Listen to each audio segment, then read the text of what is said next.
Le Buzz Room Service. Le Buzz Room Service. À côté de chez vous, il y a forcément quelqu'un qui fait le buzz. Cynthia, je crois qu'on a un problème pour le buzz. Quoi donc? La minuterie est en panne. Non mais ça c'est pas grave, on s'en fiche là de la minuterie. Non, c'est la minuterie qui fait le buzz ce matin si tu veux.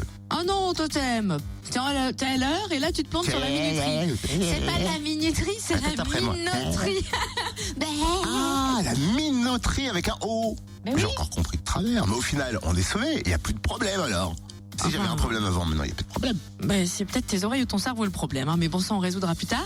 La minoterie à Dijon organise le festival Jeune Public Noël en scène dont le coup d'envoi est donné aujourd'hui. Sympa, mais c'est quoi pour ceux qui connaissent pas la minoterie? Un peu de patience, on va le découvrir. Ah, ça c'est bien les mecs. Toujours à s'impatienter. T'as fini? Bon alors t'es prête?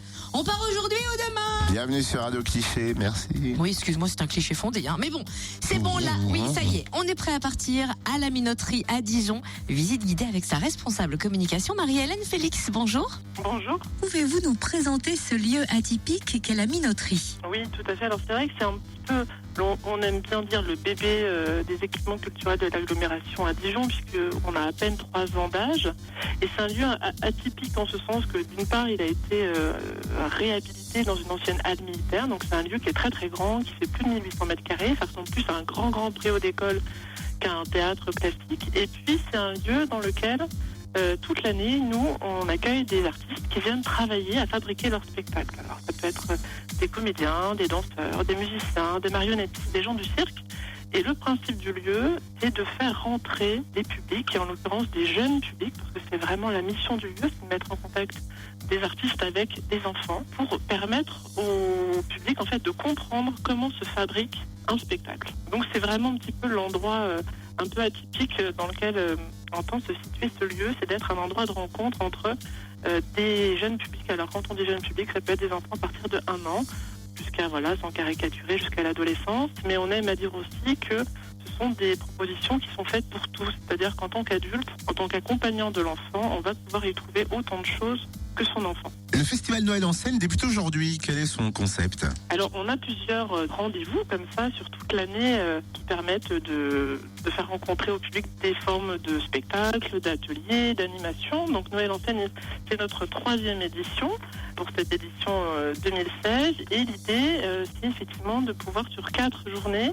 proposer à la fois à des scolaires, mais aussi à des particuliers, des enfants qui vont venir en famille, avec leurs amis, leurs voisins, des spectacles. Donc ils sont vraiment à partir du plus jeune âge, puisqu'on en a un qui est pour les enfants à partir de 1 an, mais aussi des ateliers qui peuvent être soit pour les enfants, soit des formes parents-enfants, où vraiment l'enfant partage avec son parent une forme qui peut être une création de mobile, du light painting, des arts plastiques, du théâtre, de la musique.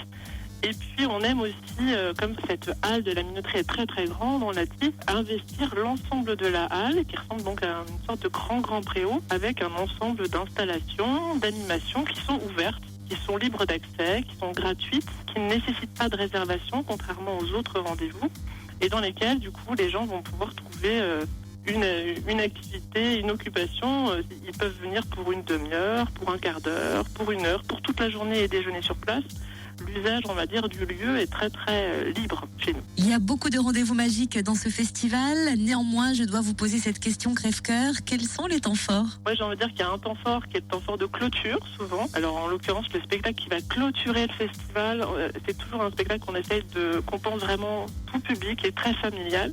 En l'occurrence, c'est un spectacle qui s'appelle Une forêt en bois, qui jouera samedi à 17h30 à la minoterie.